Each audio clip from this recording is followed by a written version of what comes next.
I am 10 years old. I'm 121 months. I like watching Thomas the Tank Engine and SpongeBob SquarePants. I don't like seeing people I know eating peas. Why don't you like eating peas, Harrison? They might jump off the plane. Oh, and how would that make you feel? Angry. Stop it! Nothing like that again! I've had enough of you! What's the matter, Harrison? It won't do it! I don't want that to happen! The filtration system. It cleans the dirt. Okay. It cleans your carpets. And then sucks it up through the hose, so that's 2. Goes in there, goes down to that filter, and then puts the pet hair and all the dander in the HEPA filter, which is here. So why do you like Hoover so much? Hoover as in the brand or? The brand. They clean your carpet really well. All you need is love. All you need is love. All you need is love, love. Love is all you need. I reckon everyone's got some autism and disability. Because I think everyone's got something wrong with them. Even if they don't admit it. Well, most people are alright when I tell them I've got it, but some people don't know what it is. Autism is a lifelong developmental condition that affects how a person communicates with and relates to other people and the world around them. After my own son was diagnosed, part of my own coping mechanism, I guess, was to set up the Enfield branch of the National Autistic Society. And at that stage we had 2 aims. One was to support parents in the same situation as ourselves, and the other one was to try and improve the level and quality of services locally for autistic people. Not all children are diagnosed at the same age, and some may be adults before gaining a diagnosis. Whatever age a person may be, the effects on their family can be profound. He was fine in the first couple of years of life. I remember it was at his sister's school. We went for a fireworks night, and he was in his pushchair. He was just about to fall asleep. He was, 2.5 years of age then? And just as he was falling asleep, the fireworks went off, and he started crying. He jerked awake, and I took him into the school to sort of comfort him, and I picked him up out of his pushchair, held him up. In the dark classroom, he was throwing his back, arching his back, screaming. As I held him up and the fireworks were going on outside, it hit me like a lightning bolt that, there's something not right. When Lewis was diagnosed, obviously I went in to the meeting with the paediatrician with an inkling it could go one way or another. So I was a little bit prepared if it was, that he was going to be diagnosed. First of all, we went to see the ear specialist because our daughter had glue ear and we thought maybe he just can't hear. But when they did the hearing test, they found that his hearing was normal, so then they said, we think there might be something else. So then we went to see the paediatrician, and he just took one look at him and said he's got PDD-NOS and handed me a leaflet. That's a pervasive development disorder not otherwise specified. So then I was shocked because the only time I came across autism was the Rain Man, and I thought, oh God, he's Aaron, like he's going to be like the Rain Man. Autism is a spectrum condition, which means while all people with autism share certain areas of difficulty, their condition will affect them in hugely different ways. It was very difficult when we were first given the diagnosis, sitting in the room. We sort of really, both of us didn't really know what to expect. I tried to always look on the positive side of things, With the diagnosis, he was so young, so therefore, like everything, the earlier the better, so you can get the help at such a young age. But no, I'd say it was definitely tougher on my wife. I think it hit me quite hard, actually. Yeah. When your child is diagnosed, because autism is a spectrum, you have no idea how your child will develop. So when my son was diagnosed, he didn't talk. Now he does, but at that point I had no idea if he would ever talk. I had no idea whether he'd ever be able to live independently. No idea whether he'd be able to go to the local school, whether he'd need a special school. After the diagnosis anyway, the first port of call was the clinical psychologist, she's based in Cedars. She spoke to kind of few parents, we had 3 parents that came to meeting, like 3 or 4 sections like that, and was really kind of helpful. It gave us an insight or an idea of what autism is all about, because when he was being diagnosed, we didn't know what autism meant and all that. But I remember when he was first diagnosed, you know, you thought it was a bad dream or it was a nightmare, and that what would happen is that you wake up in the morning and you hear him crying, and sort of whinging in a way, not really crying, and then you think, God, this isn't a dream, it's reality. It's not a nightmare, it's the truth. So it took a long time, hoping that, you know, every day that he would snap out of it, and of course he didn't. Well, do you adapt? Yeah. It's all relative, really, isn't it? My feelings were devastation. Oh, sorry, I was totally devastated. But then I kind of had to pull myself together, think about Lewis. Here I was caring for up to a 2.5-year-old, had all these plans of what he's going to be like, you know, like any all out the parent, window. and then it was suddenly, well, actually Aaron's got autism, and I had to then focus on his condition rather than him. And it's actually taken us a long time to just see through that. For families, there's a huge stress.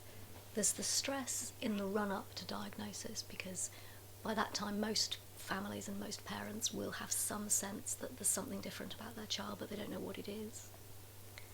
After diagnosis, a lot of people go through feelings equivalent to bereavement, that in a sense the child they thought they had has been taken away. And then you have what I've just described in terms of that just unknown insecurity, no idea what the outcome, the future's going to be. And so it really is a very difficult time. We then went through loads of weeks and months and years really of assessments, didn't we? And then individual therapy, speech therapy, psychotherapy, trying to find a specialist school, going to tribunal to get him into a specialist school. So, but now everything's kind of, we've adapted to a great extent. Well, you have to, haven't you? There's a long history to it.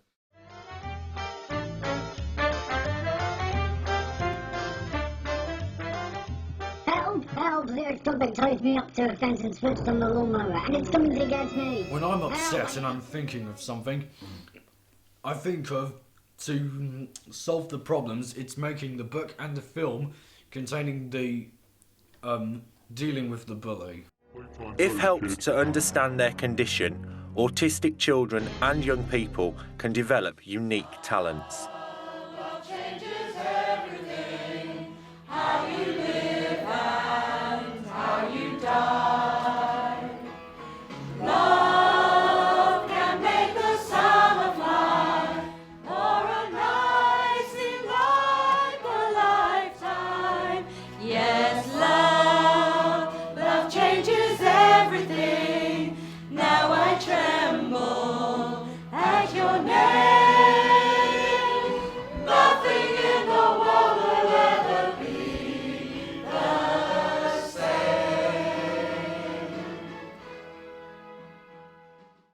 To help young people to thrive in a school, college or work placement, simple but effective adjustments are made.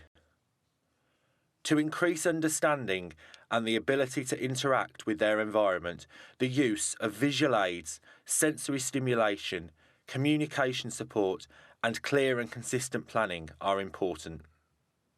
I think one of the things I just want to say is that we can't do anything without the help of parents. Whatever we do has to be done in conjunction and collaboration with parents. We do spend a lot of time and effort trying to develop a true partnership with parents, and I think that's really very important, and that's how pupils with autism make the most progress and how we can be most effective with them.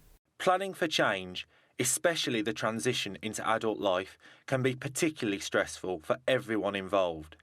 Therefore, careful planning is crucial. Well, here's the thing. Yep, so far I did 8 animations at the Alan Pullinger Centre, and I even did a book.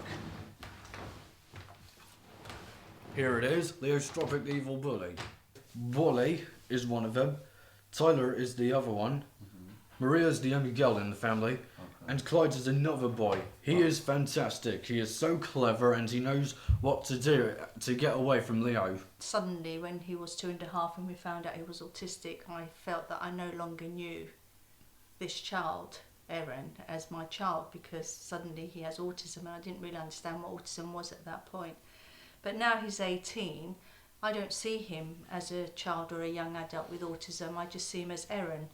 And you know, Erin is a young boy and he's got his own personality, and we have adapted to how he is. And I know he's autistic because of all the services that we need to put in place to support him, and he doesn't behave appropriately in many situations. But as a child, he's our child, so he's Erin. I did blame myself a little bit, but obviously as time went on, I learnt a bit more, and I thought, no, actually it happens in all different cultures all over the world, to all different women and families, and nobody knows why. Over the last 7 or 8 years, things have changed a lot. At a sort of big picture level, I think people are a lot more aware of autism. And I think that's true in this country, I think it's true around the world. And I think that has been a big help, just raising awareness of the condition. I think locally a lot of things have changed. There are more services available.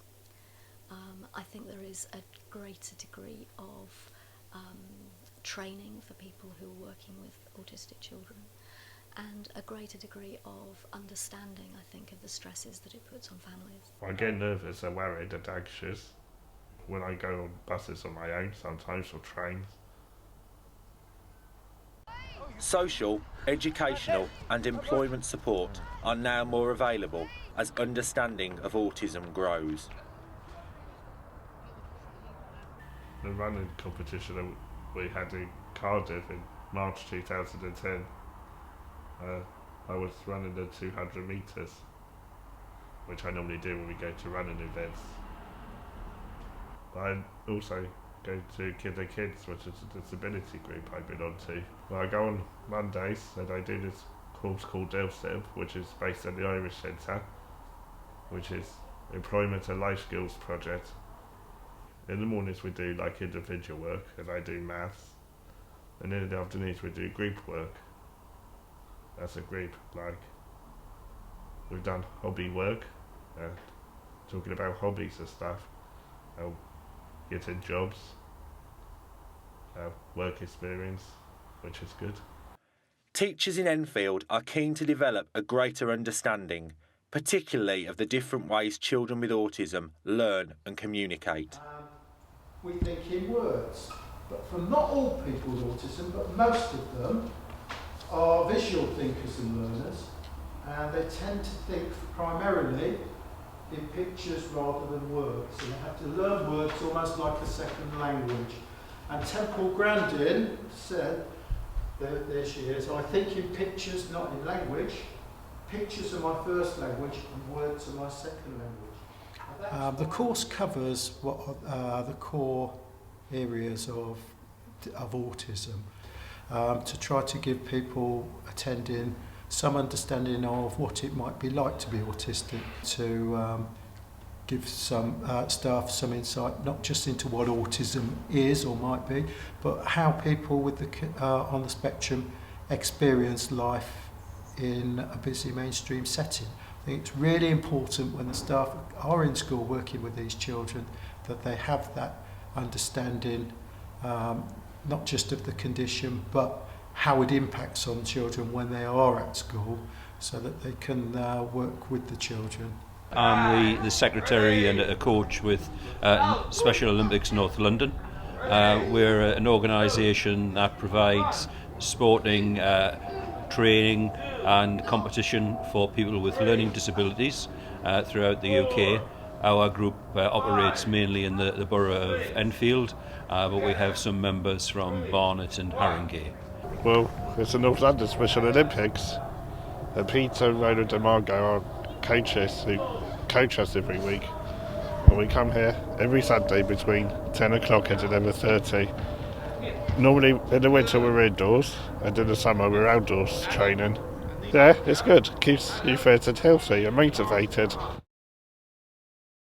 If I was going to talk to a parent now who had had a recent diagnosis, I think I would say, obviously you need to deal with your own feelings first, you know, take it all in, and then just go out and get all the help you can from all the professionals. It's there.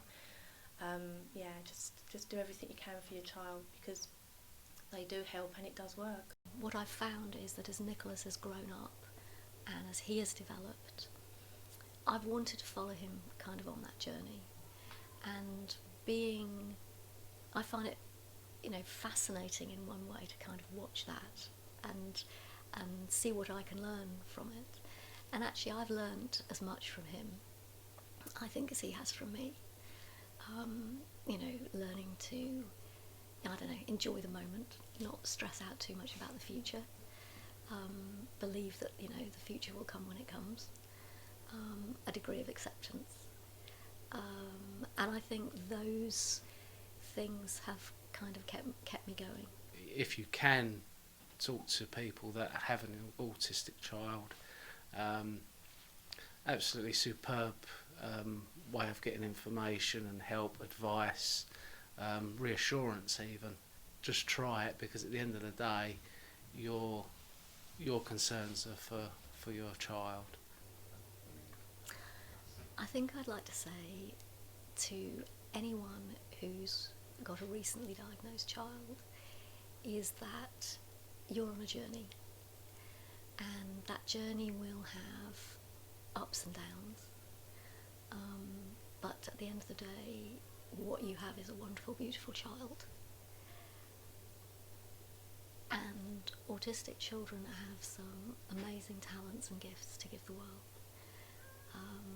and I think it is possible to enjoy, just simply enjoy those children, and even when things get rough, and they will do, there are definitely downs to the journey. It certainly isn't a bright sort of you know, sun-strewn path at all, but even in those down times, the children change, move on, and it is possible to celebrate those milestones. So when they talk, the first time they say your name, and you can celebrate those moments in the same way that you could celebrate them with any child. They may be different milestones, but you can still celebrate them. Not all of us with autism are diagnosed at the same age. I'm John Simpson, and I was diagnosed at 16. My special interests are buses, trains and football. The success I had at school academically masked the social and emotional problems that were developing. Now I understand my autism, I'm able to work as a carer for others on the spectrum, and I have also started my own training business to help parents, carers and teachers understand children and young people better.